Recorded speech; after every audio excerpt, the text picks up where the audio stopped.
যাক, এতদিনে আপদ বিদেয় হয়েছে। তা যা বলেছো বাবা, 8 মাস জ্বালিয়ে খেয়েছিল একেবারে। এটার কি খুব দরকার ছিল? মেয়েটা তোর সন্তানের মা হতে চলেছিল, তোর বিয়ে করা বউ ছিল। থামো তো, ওই বোবা মেয়ে কিনে সংসার করা যায়? বোবা তো জন্ম থেকে ছিল না, তোদের অত্যাচারেই। এই তোলো তোলো, শ্মশানে চলো, দেরি হয়ে যাচ্ছে। বলো হরি। হরি বল। বলো হরি। হরি বল। বলো হরি। হরি বল। বলো হরি। কাজটা ঠিক হলো তো বাবা? আবার সেই এক কথা, যা হয়েছে ঠিকই হয়েছে, এসব নিয়ে একদম চিন্তা করবি না তো।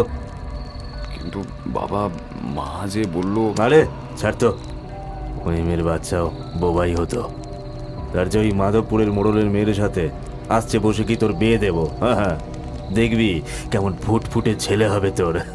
বাবা, দুর্গার কথা নতুন বউ জানতে চাইলে কি বলবো? ও তো জানবেই এটা দ্বিতীয় বিয়ে। বলবি আত্মহত্যা করেছিল, এখন থেকে সবাই সেটাই জানবে। কিন্তু গায়ের অনেকেই তো সত্যিটা জানে, কেউ যদি নতুন বউয়ের কানে তুলে দেয়। কে তুলবে কথা? আমি এ গায়ের মোড়ল, আমার বৌমার কান ভাঙানোর সাহস কার আছে? হ্যাঁ, তা ঠিক বলেছ বাবা। কথা শেষ করে দুর্গার দাউ দাউ করে জ্বলতে থাকা চিতার দিকে তাকায় দুজনে। চিতার আগুনটা আচমকাই ছোট হতে হতে নিভে গেল একেবারে।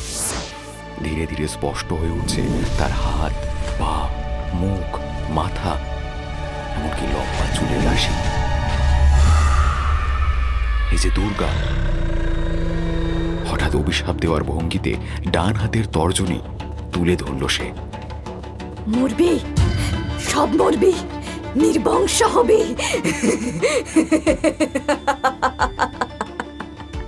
বলতে বলতে হাওয়ায় মিলিয়ে গেল সে, আর দৃশ্যের সাক্ষী হয়ে রইল শুধু দুজন, মোড়ল আর তার ছেলে।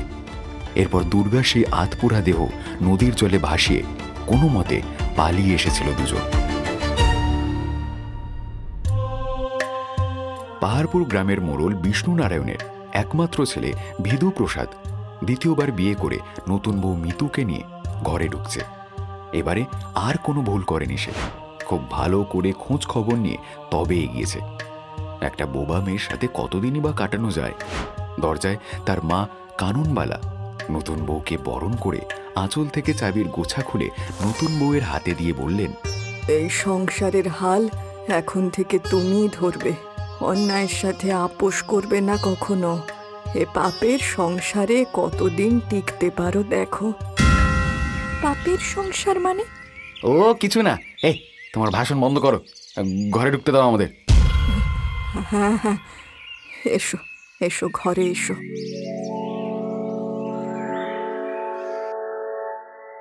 বিয়ের পর কেটে গেছে বেশ কিছুদিন। সংসার একা হাতেই সামলাচ্ছে মিতু, যদিও প্রচুর চাকর বাকর থাকায় তাকে তেমন কাজ করতে হয় না। একদিন সন্ধেবেলা বাড়ির কাজের লোক পদ্ম তার চুল বেঁধে দিচ্ছিল।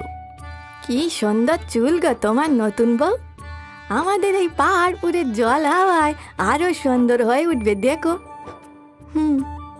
মা কোথায় গো পদ্ম দিদি? তিনি আর ঘর থেকে বেরই হন না আমার আসার পর। আমার মনে হয় উনি আমাকে পছন্দ করেন না, তাই না? ও মা, পছন্দ করবে না কেন গো? খুব পছন্দ করে। আসলে ওই ঘটনার পর থেকে মা যেন কেমন হয়ে গেছেন। এই আমার চুল বাঁধা শেষ। ও নতুন বউ, দেখো দেখি কেমন লাগছে। ভালো হয়েছে পদ্ম দিদি। আচ্ছা, আমি তাহলে উঠি। হ্যাঁ, মেলা কাজ পড়ে আছে, রাতের রান্নাটাও চাপাতে হবে তো। ওমা গো, একই কাণ্ড! রাম রাম রাম রাম রাম রাম রাম রাম রাম রাম রাম রাম রাম রাম। কি হয়েছে পদ্ম দিদি, কি হয়েছে? দেখতে পাচ্ছ না পায়ের ছাপগুলো? সত্যি তো, কেউ যেন আলতা পায়ে ঘরে ঢুকেছিল, আবার বেরিয়েও গেছে। কিন্তু কে এসেছিল পদ্ম দিদি? আর এলো যখন কিছু না বলে চলেই বা কেন গেল? বুঝতে পারছো না নতুন বউ? নিশ্চয়ই সে ছিল। কি, কার কথা বলছো? আমাদের দুর্গা গো। আহা, বেগরে মরল মেয়েটা। মরল না মারল কে জানে। এদের বাপ ছেলের রকম সকম মোটে সুবিধের নয় গো। দুর্গাকে? তোমার সতীন গো, সতীন। পুয়াতি মেয়েটাকে ওরা সবাই মিলে। কি বলছিস পদ্ম? সবাই মিলে কি? ও ও ও ও কিছু না দাদা বাবু, এই বলছিলাম সবাই মিলে একদিন ও গায়ে যাত্রা দেখতে যাব। নতুন বউকে নিয়ে যাব। আমি আসি নতুন বউ, আসি। পদ্ম ও গায়ে যাত্রার কথা বলছিল বুঝি? মানে হ্যাঁ, অনেক বড় যাত্রা হয় নাকি? আচ্ছা শোনো, এই বাড়িতে, এই গায়ে অনেকে অনেক কিছু বলবে তোমাকে, সেগুলো কিন্তু কানে নেবে না। সবাই আমাদের ভালো চায় না, বুঝেছো? হ্যাঁ বুঝেছি। এই দেখো, তোমার জন্য কি এনেছি দেখো। ও মা, কি সুন্দর! পরিয়ে দাও আমায়। এটা আমার ঠাকুমা স্মৃতি, বুঝেছো? তার নাতবউকে দেওয়ার জন্য দিয়ে গেছিলেন। আমি এটা খুব যত্ন করে রাখবো, দেখে নিও।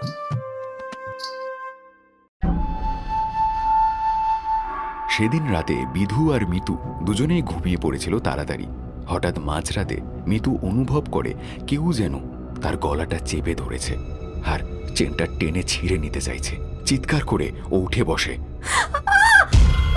বাঁচাও, বাঁচাও! কি কি কি কি হলো? কি রাত দুপুরে এমন চিৎকার চেঁচামেচি করছো কেন? কে যেন আমার গলাটা চেপে ধরে চেনটা টেনে ছিঁড়ে নিতে চাইছিল। ধুর ধুর, যত সব বাজে স্বপ্ন দেখেছো, ঘুমিয়ে পড়ো। এই বলে বিধু ঘুমিয়ে পড়লেও মিতুর চোখে আর ঘুম আসে না।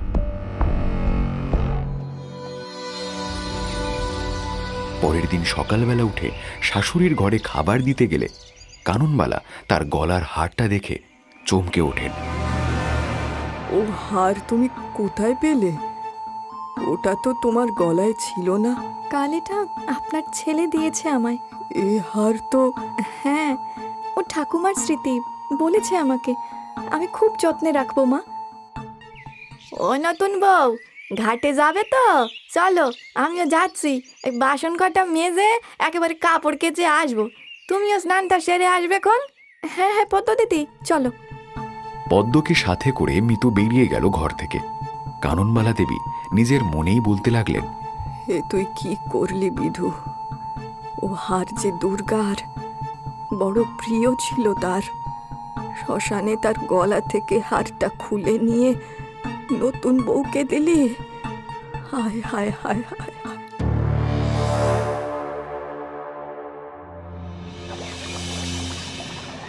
পুকুর ঘাট আজ একদম ফাঁকা। চারিদিকটা ভালো করে দেখে নিয়ে জলে নামলো মিতু। বেশ ঠান্ডা জল। অদূরে জলের মধ্যে কি যেন একটা লাফিয়ে উঠল। পদ্ম খানিকটা দূরে বাসন মাজতে মাজতে বলল, বেশি জল ঘেঁটুনি নতুন বউ, তাড়াতাড়ি দুটো ডুব দিয়ে উঠে এসো। আসছি পদ্ম দিদি। মিতু দুটো ডুব দিয়ে সবে উঠতে যাবে, হঠাৎ জলের তলায় ওর মুখের সামনে ভেসে উঠল আধ পোড়া একটা হাত। হাতটা ক্রমশ এগিয়ে আসছে ওর দিকে। সাপের ছোবলের মতন সেই হাত হঠাৎ লাফিয়ে পড়ে মিতুর বুকের ওপর। সোনার লকেট সমেত হাতটা ধরে টান মারে। সেটা নিয়ে মুহূর্তের মধ্যে অতলে তলিয়ে যায় সে। মিতু কেমন যেন করতে থাকে আর চিৎকার করে, পদ্ম দিদি, পদ্ম দিদি!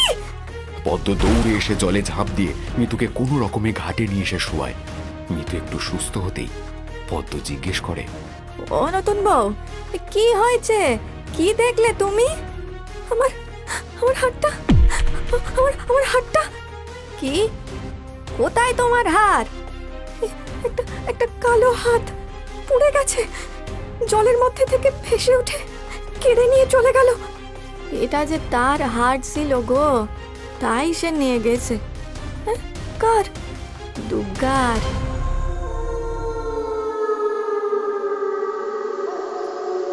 অত দামি হারটা হারিয়ে আবার নাটক হচ্ছে? কত দাম জানো ওই হারের? আমি মিথ্যে কথা বলছি না, বিশ্বাস করো। সত্যি একটা পোড়া হাত। এই চুপ করো তো, ওটা আমার ঠাকুমার শেষ স্মৃতি। আর কত সবাইকে মিথ্যেবাদী বানাবি? অনেক হয়েছে, এবার থাম। মা, তুমি আবার এসবের মধ্যে এলে কেন? জানো তুমি? আমি সব জানি, বিশ্বাস করুন মা, আমি সত্যি সেই হাত। তুমি আমার ঘরে এসো বৌমা, আজ রাতটা আমার সাথেই থাকবে। আমার খুব ভয় লাগছে মা, এসব কি হচ্ছে আমার সাথে? আর পদ্ম দিদি বলছিল ওই হার নাকি দুর্গার, যে মারা গেছে। হ্যাঁ, ও ঠিকই বলেছে, ও মারা যায়নি মিতু, ওকে মেরে ফেলা হয়েছে। তাই তো ওই অভাগী মরেও শান্তি পায়নি। কে মেরেছে ওকে?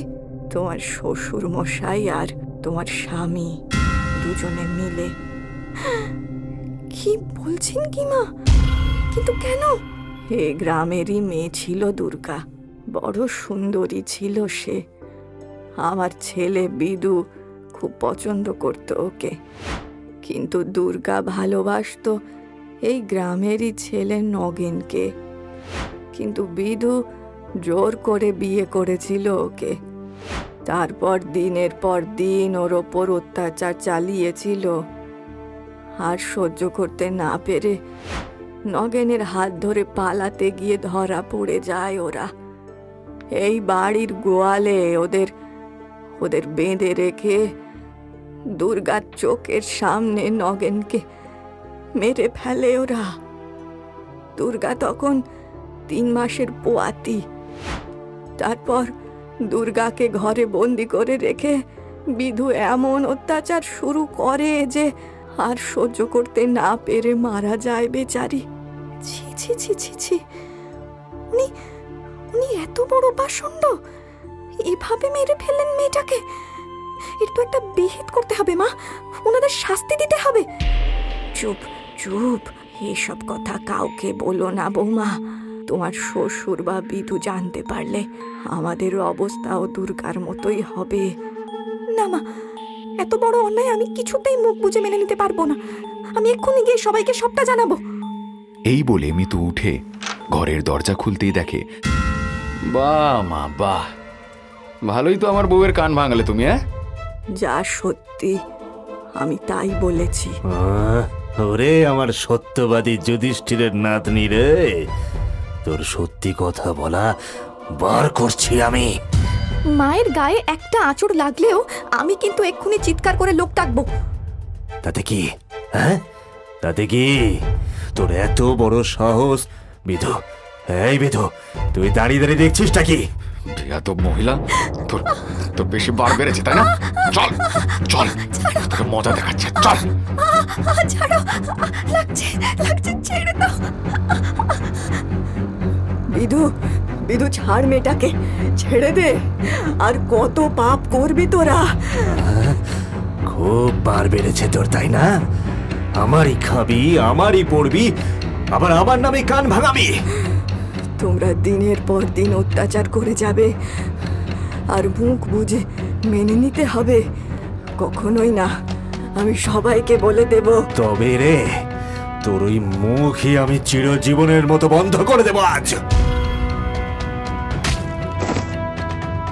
তারপর একটা বালিশ নিয়ে তার মুখে চাপা দিয়ে রাখে ততক্ষণ যতক্ষণ না তার শেষ নিঃশ্বাস ত্যাগ হচ্ছে। এদিকে বিধুকে একটা পরিত্যক্ত গোয়াল ঘরে বন্দি করে বিধু যখন তার মায়ের ঘরে ঢোকে, ততক্ষণে সে মারা গেছে। এটা এটা এটা এটা তুমি কি করলে বাবা? বড্ড বার বেড়েছিল, তাই শেষ করে দিয়েছে। কিন্তু এখন লোক জানাজানি হলে তো। কিচ্ছু হবে না। শোন, লাশটা তোল, বাড়ির পেছনের বাগানে গিয়ে পুঁতে দিয়ে আসবো।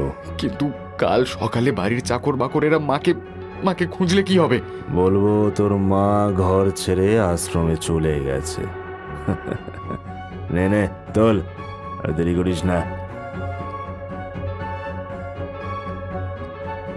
এরপর রাতের অন্ধকারে মোরল আর বিধু মিলে লোকচক্ষুর আড়ালে কানুনবালার মৃতদেহ বাড়ির পিছনের বাগানে পুঁতে দেয়। কেউ কিচ্ছু জানতে পারে না। এরপর কেটে গেছে 2 দিন। সেদিন রাত প্রায় 10টা। বাড়ি ফিরছে বিধু। পাশের গাঁয়ে যাত্রা দেখতে গিয়েছিল সে। গুনগুন করে বেসুরো গলায় গান গাইতে গাইতে এগিয়ে চলেছে সে।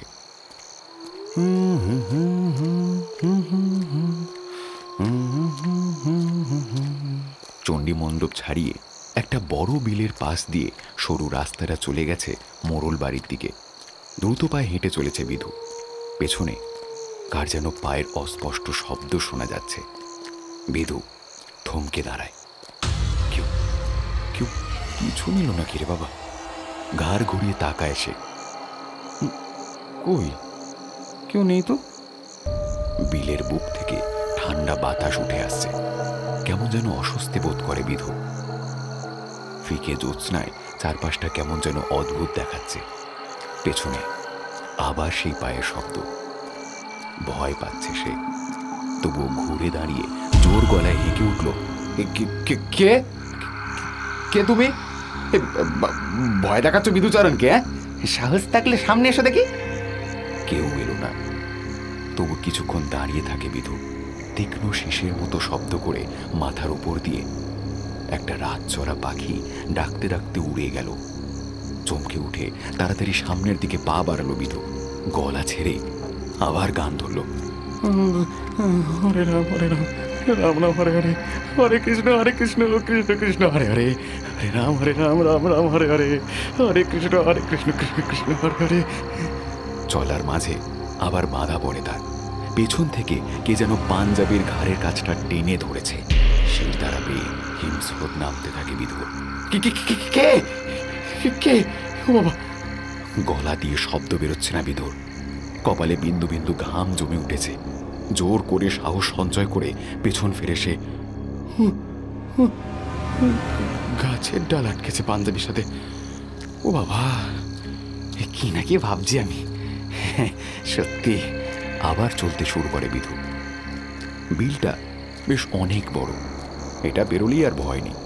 পেছনে আবার পায়ে শব্দ হচ্ছে। ভয় ভয় ঘাড় ঘোরায় বিধু। আর তখনই একটা অদ্ভুত দৃশ্য চোখে পড়ে তার। বিলের পাড় ধরে সরসর করে জলে নেমে যাচ্ছে এক তরুণী। এক ঢাল খোলা চুল তার। ও, তবে ভূত নয়, মানুষ বটে। এই এই এই কে কে তুমি? এত রাতে জলে নামছো কেন? বিধুর কথা শেষ হবার আগেই কোমর ছাড়িয়ে বুক জলে নেমে পড়েছে সে। আবার বিধু ডাক দেয়, এই ডুবে মরতে এসেছো নাকি? উঠে এসো বলছি, এক্ষুনি উঠে এসো। ডাক শুনে এবার জলের মধ্যেই ঘুরে দাঁড়ালো সে। চুলের রাশি মুখের উপর পড়ায় মুখ দেখা যাচ্ছে না।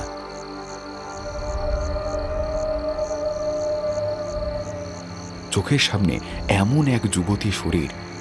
লোভে চকচক করে ওঠে বিধুর দুটো চোখ। কি হলো? উঠে এসো। ঠিক আছে ঠিক আছে, আচ্ছা আমি নামছি, দাঁড়াও বলে জলের দিকে দুপা এগিয়ে যায় বিধু। ঠিক সেই মুহূর্তে মুখের ওপর থেকে ভেজে চুল সরিয়ে তার দিকে তাকায় সেই নারী। সে আর কেউ নয়, দুর্গা। এক হ্যাঁচকা টানে বিধুকে টেনে জলে নামিয়ে নেয় সে। জলে হাবুডুবু খেতে খেতে বিধু বলে, আমাকে আমাকে মেরো না, দয়া করো, দয়া করো, মুক্তি দাও আমাকে। আমার ভুল হয়ে গেছে, আমাকে আমাকে ক্ষমা করো, আমাকে ক্ষমা করো। তোমরা তো আমাকে দয়া করনি। আমার প্রেমিক, আমার না হওয়া সন্তানকে সবাই মেরে ফেলেছো তোমরা। আমার তো মুক্তি হয়নি, তোমাকে মুক্তি দিয়ে কি করে বলো? আমাদের ভুল হয়েছে, ক্ষমা ক্ষমা করে দাও দুর্গা, মেরো না আমায়, মেরো না। সেদিন আমিও বারবার এমন আকুতি করেছিলাম, বলেছিলাম নগেনকে মেরো না, তোমরা শুনোনি। এবার দেখো কেমন লাগে।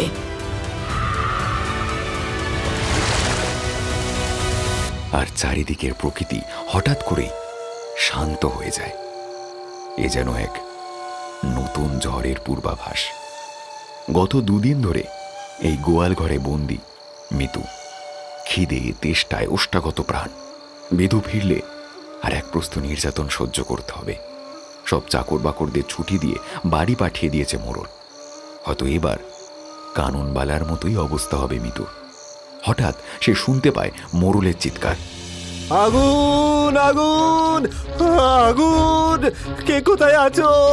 বাঁচাও, আমাকে বাঁচাও, জল আনো, বাঁচাও, আগুন মেরে ফেললো, বাঁচাও, মরে যাবো আমি। হঠাৎ গোয়াল ঘরের দরজা খুলে ঢুকে আসে একটি মেয়ে। অন্ধকারে মুখ দেখা যায় না তার। কে তুমি? আর আর বাবা অমন চিৎকার করছে কেন? কি হয়েছে? আগুন লেগেছে নতুন বউ, আগুন। এই বাড়ি আজ পুড়ে ছাড়খাড় হয়ে যাবে রে। কি কি বলছো কি? আমার বাঁধন খুলে দাও, ওদের বাঁচাতে হবে যে। বাঁধন খুলে দিচ্ছি নতুন বউ, কিন্তু ওদের বাঁচাতে নয়, পালাবি চল। কিন্তু ওরা যে আমার স্বামী। এরপরেও মুখপুরীর স্বামী সোহাগ যায় না কো? আর একটাও কথা নয়, চল ওঠ ওঠ বলছি।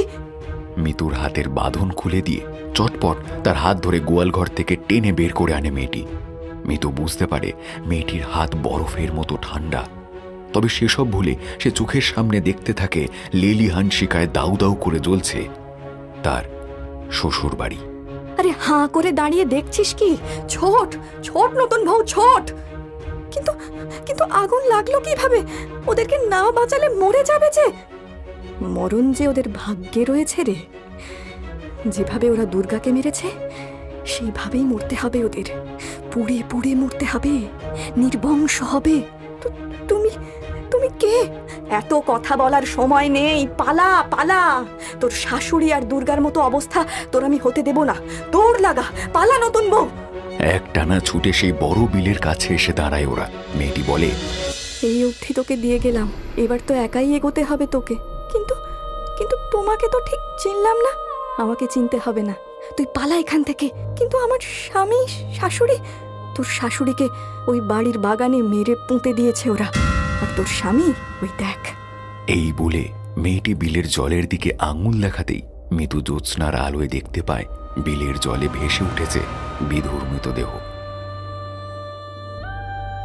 বিস্ময় হতবাক হয়ে মেয়েটির দিকে তাকাতেই মিতু দেখে বাতাসে উড়ে যাওয়া ঘন অন্ধকারের মতো রাশি রাশি চুলের মধ্যে ফুটে রয়েছে একটা বিষণ্ণ মুখ। আর তার গলায় জলজল করছে সেই সোনার লকেট। মুহূর্তে জ্ঞান হারায় মিতু, আর দুর্গা চিৎকার করে ওঠে,